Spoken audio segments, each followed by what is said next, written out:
He called it generous. $2 million for 80 acres his surveyors had already marked with red flags.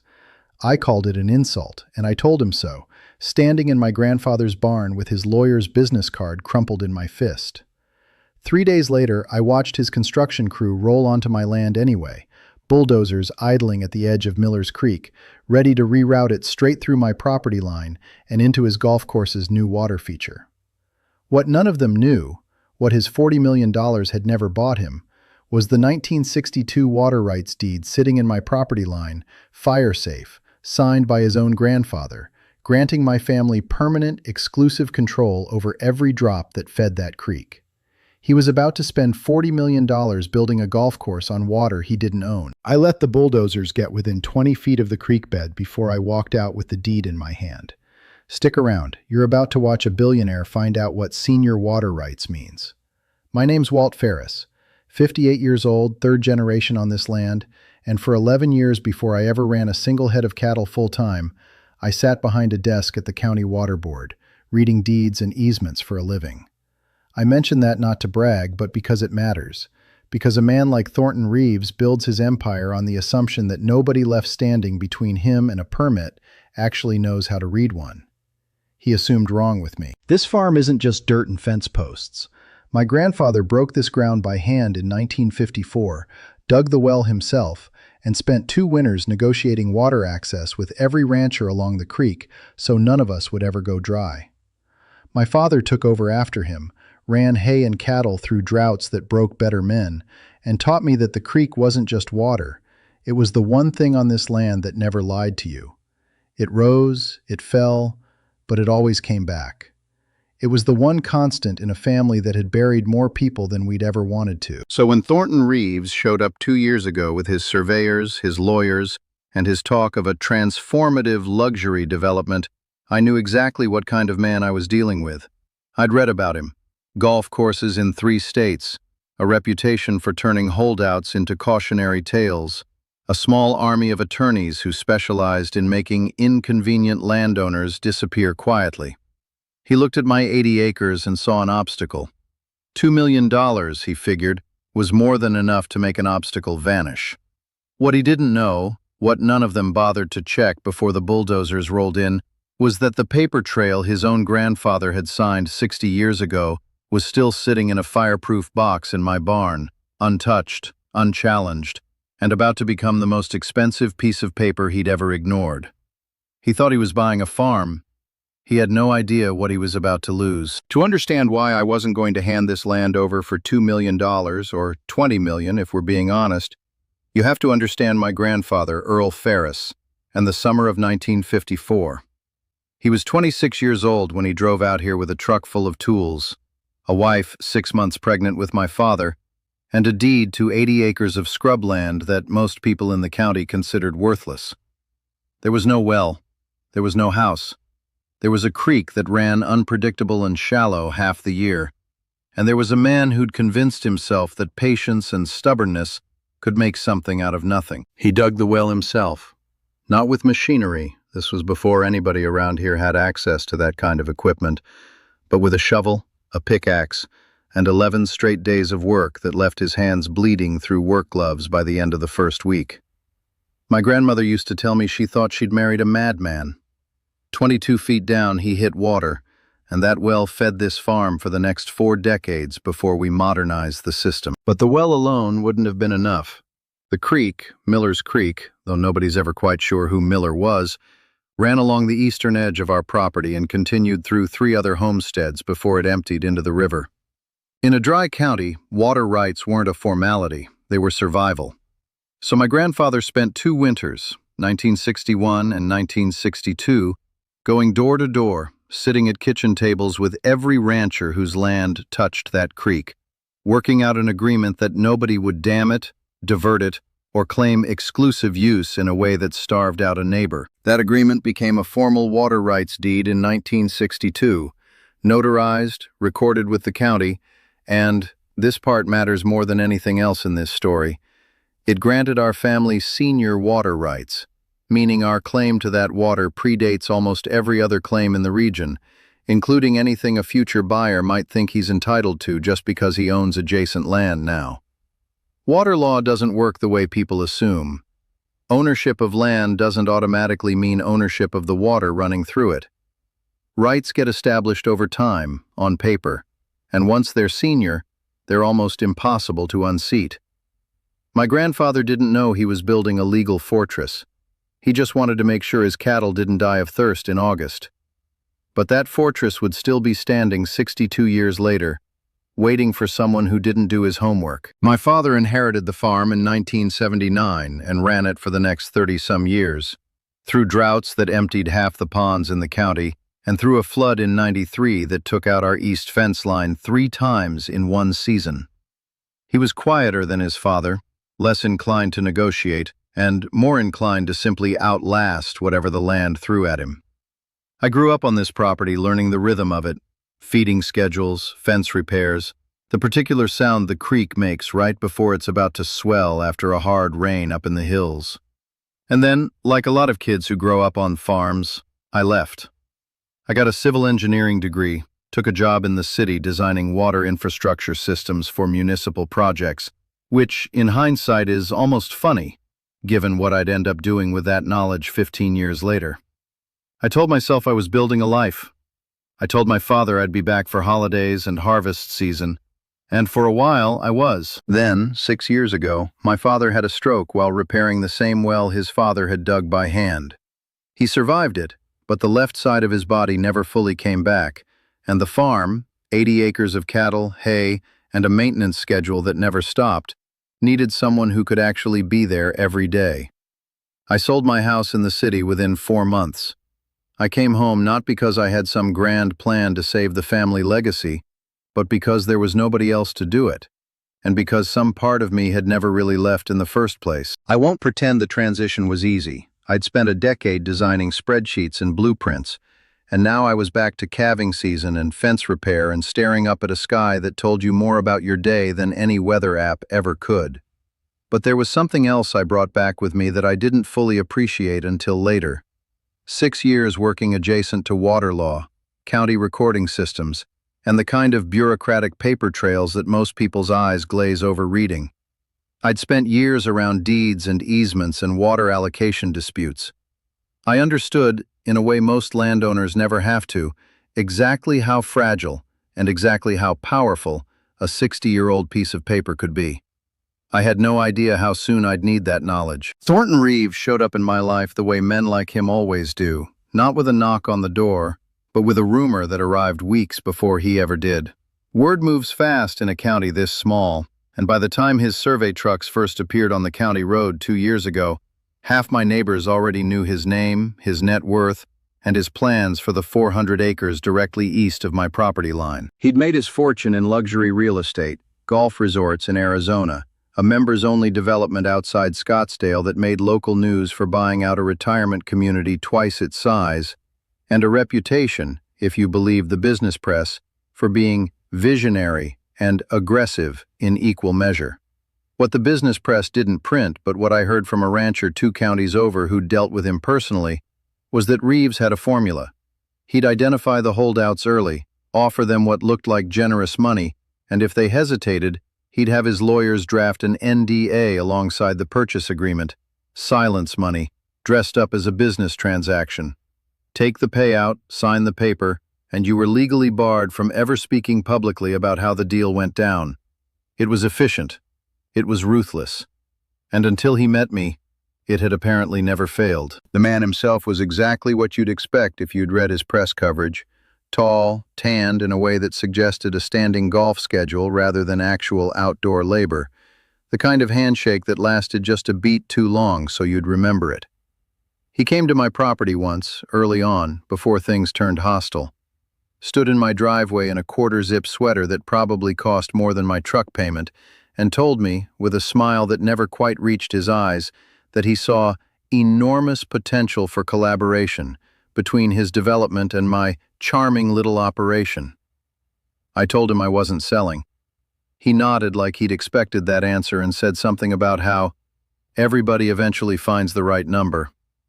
Then he got back in his SUV and drove off, and I didn't think much more of it until the paperwork started arriving. The first sign of trouble wasn't about the creek at all. It was about my road.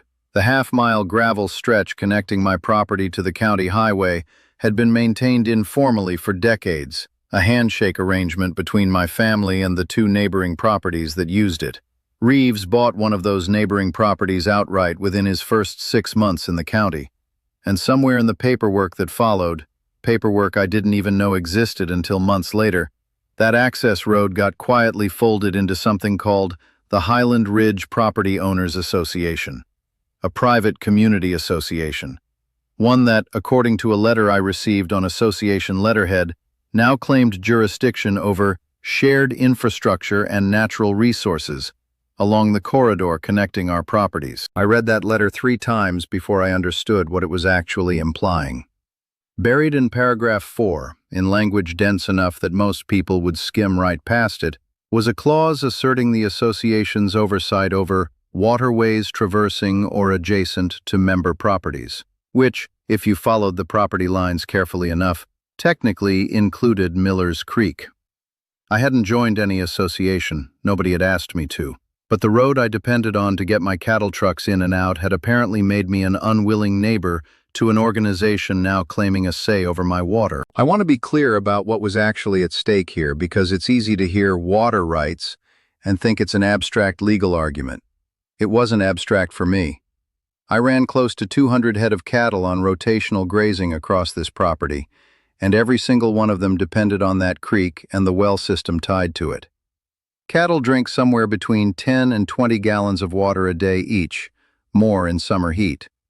Cut off access to that creek, or let someone upstream divert it for a golf course water feature, and I wasn't looking at an inconvenience. I was looking at trucking in water at a cost that would bankrupt the operation within a single season, or worse, losing animals outright. This wasn't a dispute over property values or scenic views. This was the difference between a working farm and a foreclosure notice. Then came the stakes. I found them on a Tuesday morning in early spring, doing my usual perimeter check before letting the herd out to graze. A row of surveyor's flags, orange and impossible to miss, planted directly along the eastern edge of my property, cutting a clean line no more than 30 feet from the creek bed itself. No notice, no knock on the door, no letter, no phone call, nothing filed that I could find with the county recorder's office when I checked 2 days later. Somebody had walked onto my land and started marking it like it already belonged to them. I remember standing there in the cold, staring at that first flag, and feeling something shift in my chest that wasn't quite anger yet. It was closer to recognition. This wasn't going to be a conversation. This was going to be a fight. The cease and desist letter arrived 11 days after I found the survey stakes, delivered by certified mail with a return receipt required, as if the Highland Ridge Property Owners Association wanted documented proof that I'd received their threat. I still have it. I've read it so many times I could recite it from memory, but I'll spare you the legal boilerplate and just tell you what it actually said, stripped of the letterhead formality. They were accusing me of unauthorized diversion of shared water resources and demanding I cease all water usage practices pending review or face legal action and fines of up to $500 per day. I sat at my kitchen table and read it twice, and the second time through I actually laughed, not because it was funny, but because the absurdity of it was almost impressive. Here was an organization I'd never joined, invoking authority over a creek I had a 62-year-old notarized deed proving I owned senior rights to, threatening me with fines for using my own water on my own land. If I hadn't spent 11 years reading exactly this kind of document for the county water board, I might have panicked. Instead, I felt something colder settle into my chest. These people were testing whether I knew what I was looking at. I did. But I also understood something else. Knowing your rights and having the money and stamina to defend them in court were two very different problems. And Reeves knew that too. That letter wasn't really about winning a legal argument. It was about exhausting me into folding before it ever got that far. 3 days later, I drove out to check the fence line along the creek and found a full construction crew already parked along the eastern edge of my property, unloading equipment. I got out of my truck and asked the foreman, politely at first, what exactly they thought they were doing on my land. He didn't even look up from his clipboard. Told me they had an approved easement for creek-adjacent utility access filed under the Highland Ridge Development Plan. I asked to see it. He said it wasn't his job to carry paperwork and that I should take it up with the office. I did. I spent the better part of a week making calls, and what I eventually found, buried in a filing at the county planning office, was an easement application that referenced my parcel number, submitted by Reeves Development Company, that I had never signed, never been consulted about, and never received notice of. Someone had either forged a signature or, more likely given how these operations work, exploited a clerical loophole in how the county processed development applications for parcels adjacent to annexed association land. Either way, it didn't matter to the construction crew standing 40 feet from my creek with heavy equipment. Paper is paper until somebody with authority tells you otherwise, and getting somebody with authority to look at it takes time.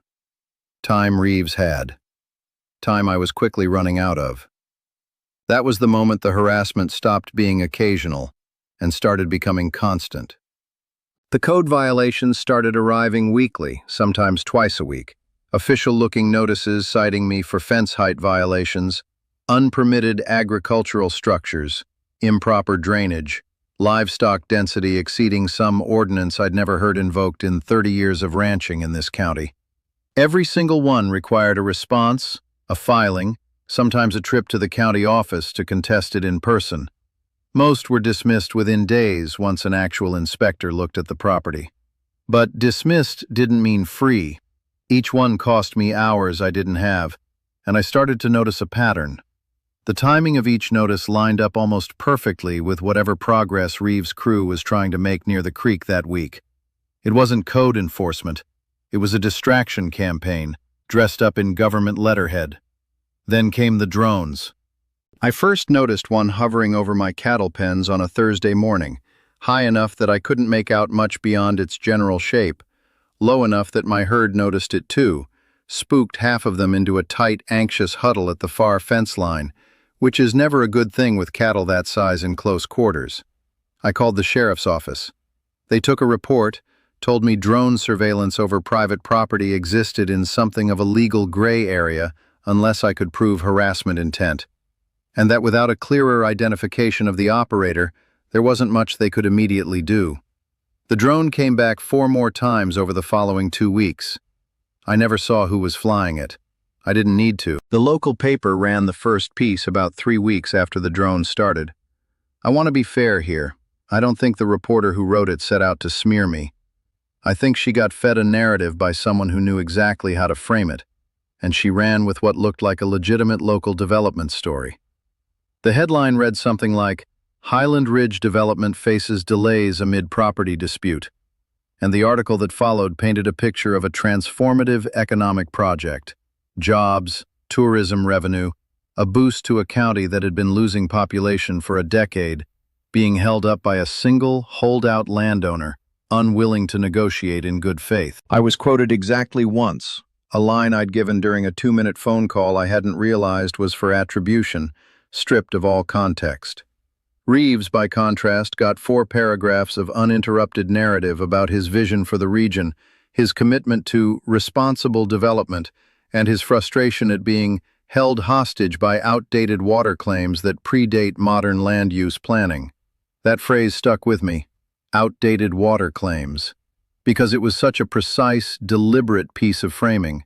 62 years of legal precedent reduced to a talking point suggesting my rights were some kind of relic that shouldn't apply anymore. A second article ran 10 days later, this one worse, quoting an unnamed local source who claimed I'd been uncooperative with county inspectors and had a history of boundary disputes with neighbors, which was news to me since I'd had exactly one minor fence line disagreement with a neighbor 8 years ago that we'd resolved over a single conversation and a 6-pack of beer.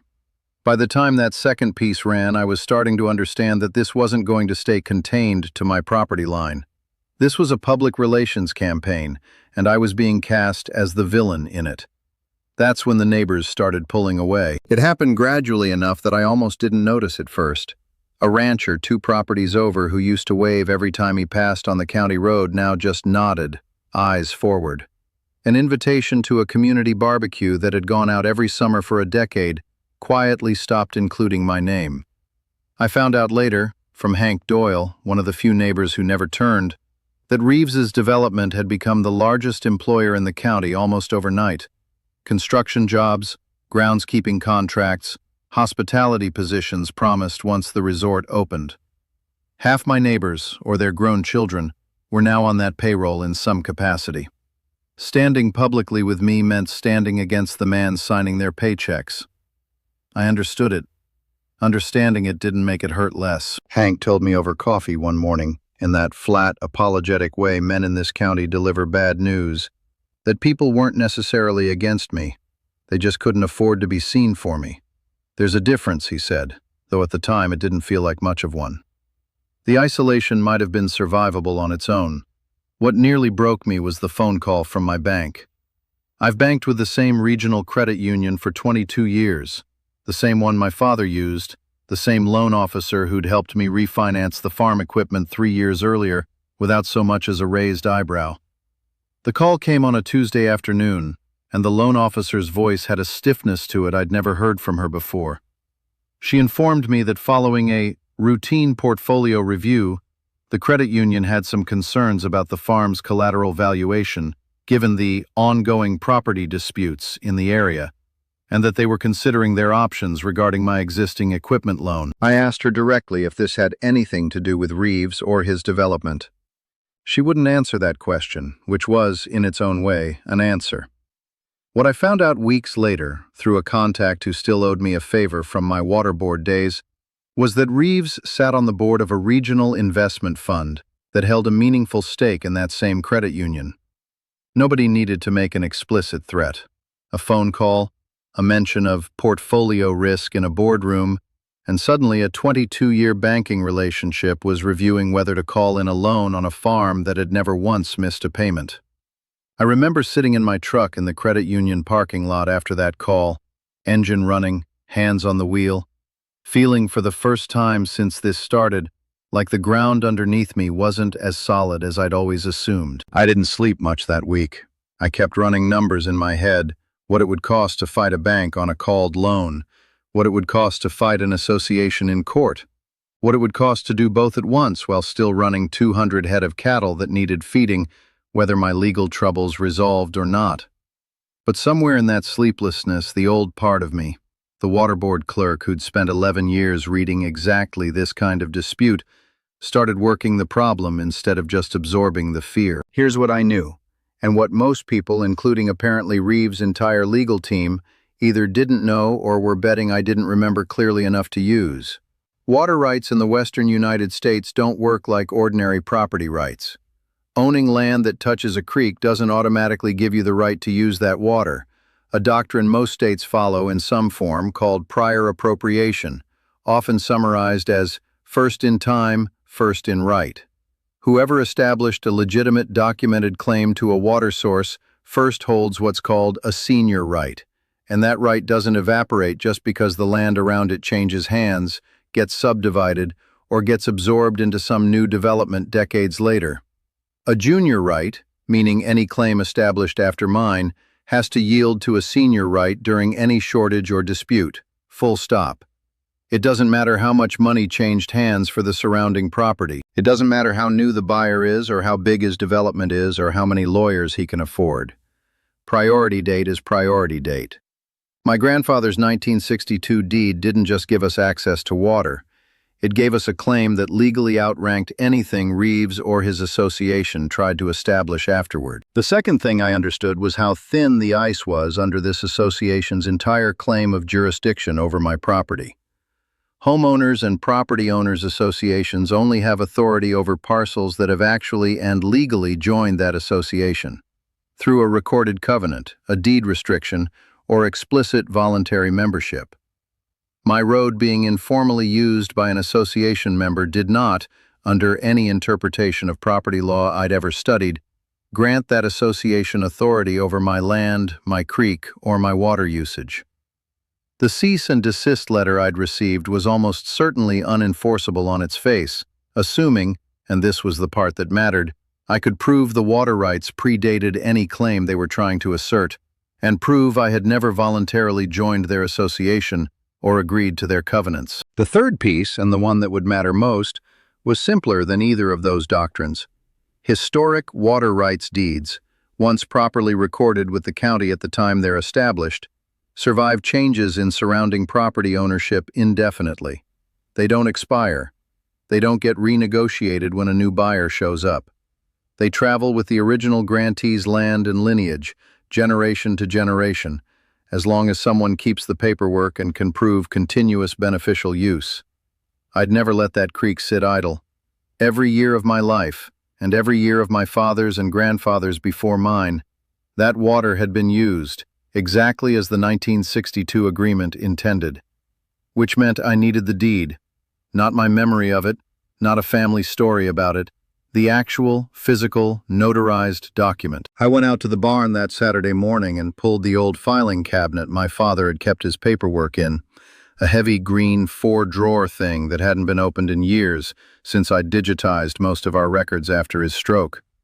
The bottom drawer stuck, swollen from humidity, and I had to pull hard enough that it nearly came off its rails. Inside, beneath a stack of decades-old feed receipts and an expired brand registration, sat a fireproof metal box I hadn't opened since I was a teenager. My hands weren't entirely steady when I lifted the lid. There it was, slightly yellowed, the notary seal still faintly visible in raised relief, my grandfather's signature in that careful, deliberate handwriting he'd always had, dated November 1962. 62 years old, and every bit as legally binding as the day it was signed.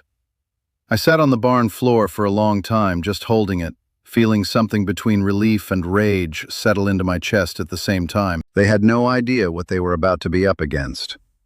The Highland Ridge Property Owners Association held their monthly meetings in the County Community Center, a beige, fluorescent-lit room that normally hosted maybe 15 people, arguing about landscaping fines and mailbox specifications.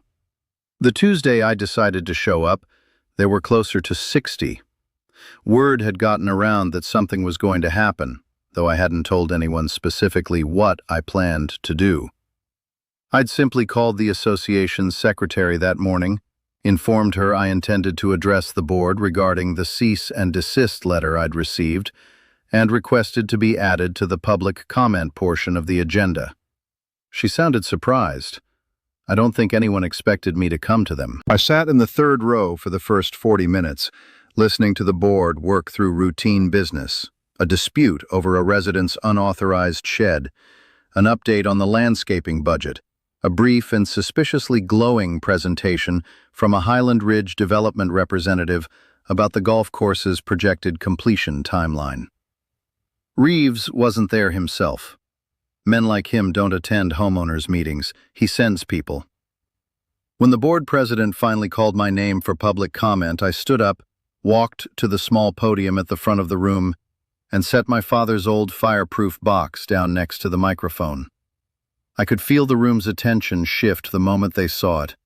A physical object always changes a room's energy more than any words can on their own. I kept my voice level. I told them I'd received a cease and desist letter from this association, dated 6 weeks earlier, accusing me of unauthorized water diversion from Miller's Creek.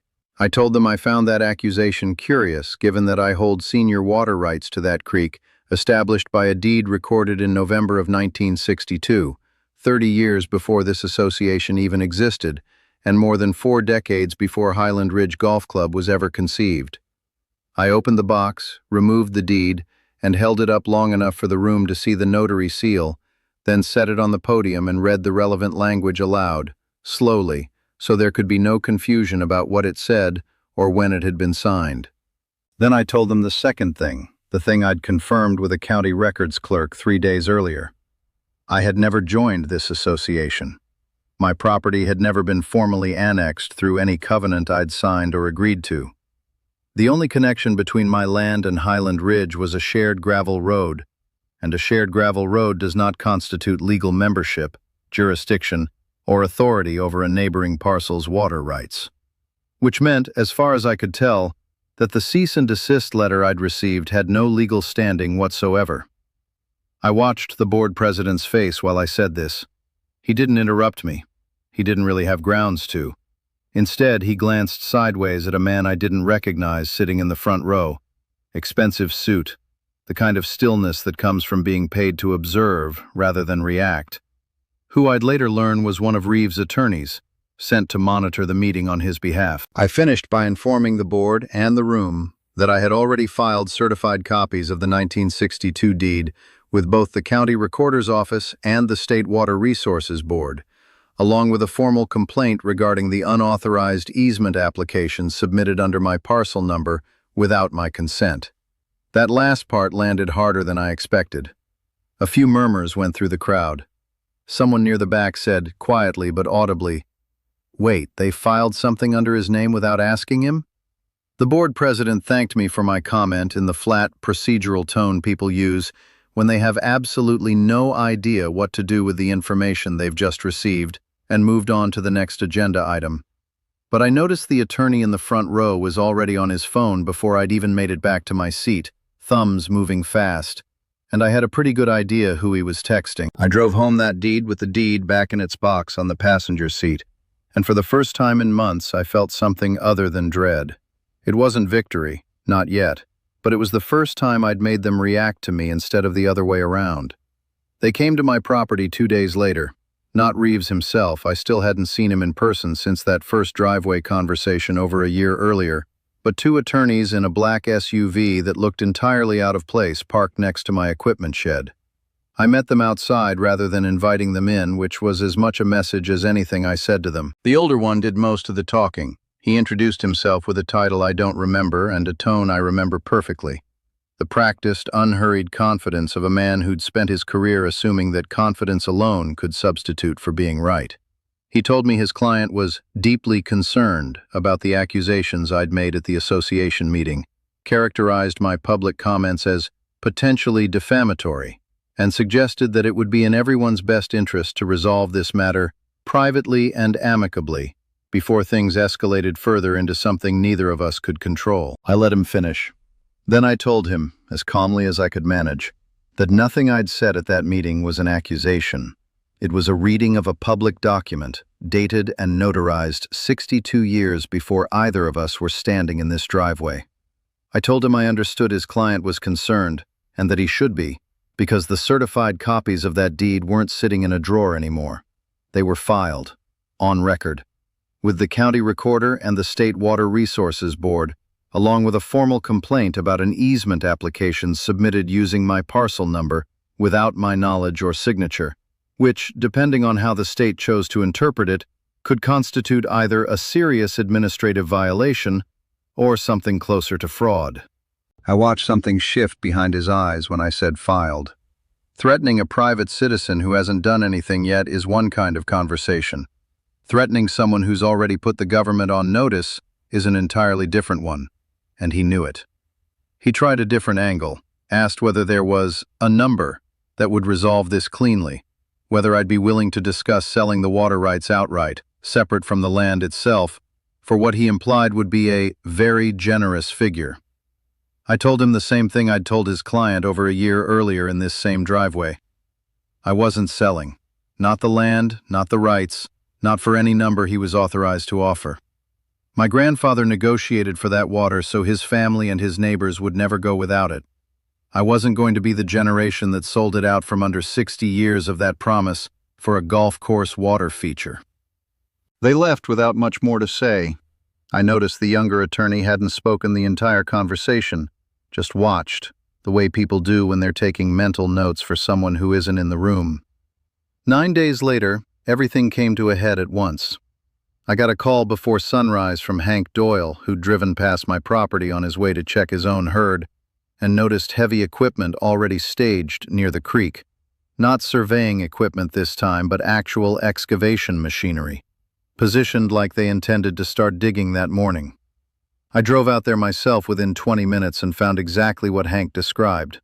A full crew, 3 pieces of heavy machinery, and a foreman overseeing what was unmistakably preparation to divert a section of Miller's Creek toward the golf course's planned water feature, despite everything that had happened over the past 2 weeks. I didn't confront the crew directly. I'd learned by then that confronting workers accomplished nothing. They were following orders, not making decisions. Instead, I called 2 numbers I'd been keeping close for exactly this situation: the county sheriff's office and the direct line for the State Water Resources Board investigator who'd been assigned to my complaint the week before. Both arrived within the hour, which told me something about how seriously my filing had actually been taken behind the scenes. Sheriff Cole Bennett showed up first, along with a deputy, and positioned his vehicle at the edge of the property, not intervening yet but making his presence unmistakably known. The state water official, a woman named Diane Marsh, sharp-eyed, clearly unimpressed by the scale of the operation in front of her, arrived 20 minutes later with a folder under her arm that I had every reason to believe contained my deed, my complaint, and whatever the state had already independently verified about the situation. The construction foreman, to his credit, stopped his crew the moment he saw the sheriff's vehicle. But it was too late to stop the phone call he made next, because within another 20 minutes, a third vehicle pulled up the gravel road, and this time, Thornton Reeves himself stepped out. Reeves got out of his vehicle, moving fast, the kind of fast that comes from a man used to problems dissolving the moment he shows up in person. He was already talking before his door fully closed, addressing the foreman first, asking why the crew had stopped, his voice carrying the particular irritation of someone who considers delays a personal insult. Then he saw the sheriff's vehicle. Then he saw Diane Marsh, standing with her folder, watching him with an expression that didn't move an inch. "This is private development land," he said, walking toward her with the same practiced confidence his attorneys had brought to my driveway. "Highland Ridge has every necessary permit for infrastructure work along this corridor." Diane Marsh didn't raise her voice. That was the thing about her I noticed immediately. She didn't need to. "Mr. Reeves, I've reviewed the permit filings for this project. None of them authorize water diversion from Miller's Creek. The water rights to this creek are held by Mr. Ferris under a deed recorded in 1962, which supersedes any claim your development could establish today, regardless of adjacent property ownership." She opened her folder, glanced at it more for effect than necessity, and continued, "Your crew was actively preparing to divert flow from a waterway they have no legal authority over. Under state code, unauthorized diversion of an appropriated water source, especially after formal notice has been filed, isn't a permitting dispute. It's a felony water theft violation." I watched the word felony land on him the way a physical weight lands on a scale. His whole posture shifted, some fast internal recalculation happening behind his eyes. "There's clearly been a miscommunication with our engineering team," he said. And I noticed how quickly generous had turned into miscommunication, how fast the story was already rewriting itself in real time. "We had no intention of violating any water rights. If there's a legitimate senior claim here, obviously we'll respect it." "You were notified of that claim 2 weeks ago," Diane said, "at a public meeting, on the record." Sheriff Bennett stepped forward at that point, calm and unhurried in the way career law enforcement often is when they know they hold every card in the hand. He informed Reeves that the equipment on site would need to be shut down and removed from the creek corridor immediately, pending a full review by the State Water Board, and that any further activity in that area without explicit authorization would be treated as a criminal matter, not a civil one. By then, a car from the local paper had pulled up along the county road, the same paper that had run those 2 articles painting me as an obstructionist. I found out later that Hank had called a reporter he knew personally the moment he'd seen the equipment that morning, figuring, correctly, that this story deserved to be told with both sides actually present for once. A photographer got out and started taking pictures, and I watched Reeves notice the camera, watched him visibly recalibrate his entire demeanor into something calmer, more contrite, more performed. He walked over to me directly, for the first time in over a year, and extended his hand. I didn't take it right away. "Walt," he said, using my first name for the first time ever. "I think there's been a serious misunderstanding here, and I want to make this right." I'd like to offer you fair market value for the water rights. A proper transaction this time. Transparent. Whatever number your attorney thinks is reasonable. I let the silence sit for a second before I answered, aware that the photographer's camera was still going. My grandfather spent 2 winters making sure every family on this creek would always have water, I said. He didn't do that so it could get sold to the highest bidder 60 years later. The rights aren't for sale. Not to you. Not for any number. Something tightened in his jaw, but with a sheriff's deputy and a state investigator both standing there, and a camera documenting every second of it, there wasn't much room left for him to push back. He nodded once, said something about respecting my decision, and turned to instruct his foreman to begin removing the equipment from the site immediately. By that evening, the story was already running online, with a photo of Reeves standing in my driveway looking considerably less confident than he had in either of those earlier newspaper pieces. Within 48 hours, 2 of his investment partners had issued statements distancing themselves from the water rights dispute, and the golf course's planned opening, originally scheduled for the following spring, was quietly pushed back indefinitely. The investigation into the Highland Ridge Property Owners Association moved faster than I expected once the state got involved. Diane Marsh's office referred the illegal easement filing to the county district attorney within a week, and that referral opened the door to a broader look at exactly how my road, and by extension my property, had ended up folded into an association I'd never joined. What investigators found wasn't a clerical accident. It was a pattern. The association's board president, it turned out, had accepted what the eventual county filing described as undisclosed compensation from a Highland Ridge-affiliated shell company in exchange for pushing through the annexation paperwork that swept my access road, and by extension the language about shared waterways, into the association's jurisdiction without proper notice to the affected property owners. 2 other board members had similar arrangements, smaller in scale, but enough to establish that the entire annexation had been engineered, not incidental. Within 6 weeks, the board was forced to dissolve under a county order, pending reformation with entirely new leadership and a state-mandated audit of every property the association claimed jurisdiction over. My road, and my creek, were formally and permanently excluded from any future version of that association. Reeves didn't escape as cleanly as his lawyers had probably assured him he would. The State Water Resources Board levied a formal fine against Highland Ridge Development for the unauthorized easement filing and the attempted diversion, a number that made regional business news not because of its size, by his standards, it was almost trivial, but because of what it represented. A man with his reputation for aggressive, buy-out-the-holdouts development had been publicly caught trying to steal water from a family that had owned the rights to it for 62 years. And the story had legs precisely because it was so clean a narrative.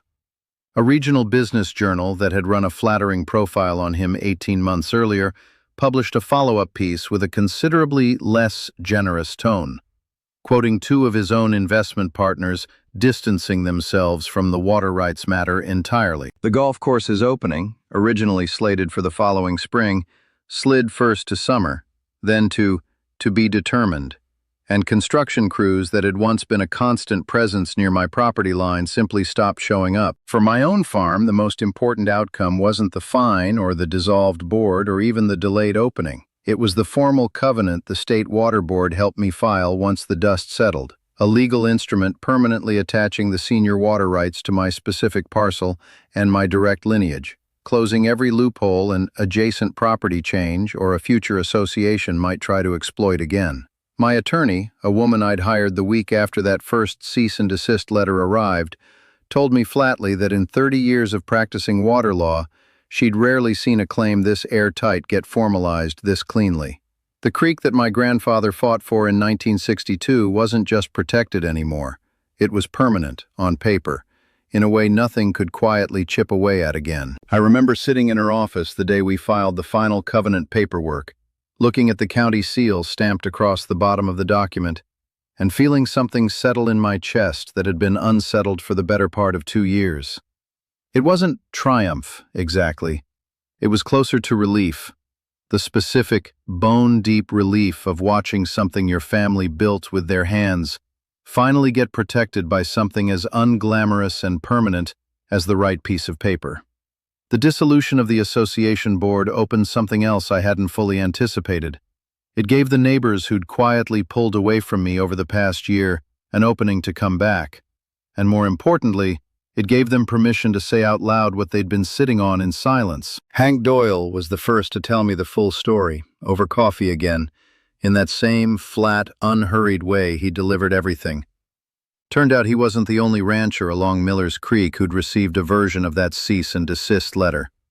2 other families further downstream had gotten nearly identical notices months before mine, quieter versions that never made the local paper, pressuring them to formalize their water usage through the association or risk losing access altogether. Both families, intimidated and without the specific background I'd had reading water law for a living, had assumed the association's claim was legitimate. One had actually begun paying a water management fee the association had invented out of nothing, simply to avoid a fight they didn't think they could win. Once the state's investigation became public record, and once it became clear that the entire annexation scheme had been built on manufactured authority, those families came forward. Not all at once, and not without some understandable hesitation. Old habits of caution don't unwind overnight, even after the threat's been publicly dismantled.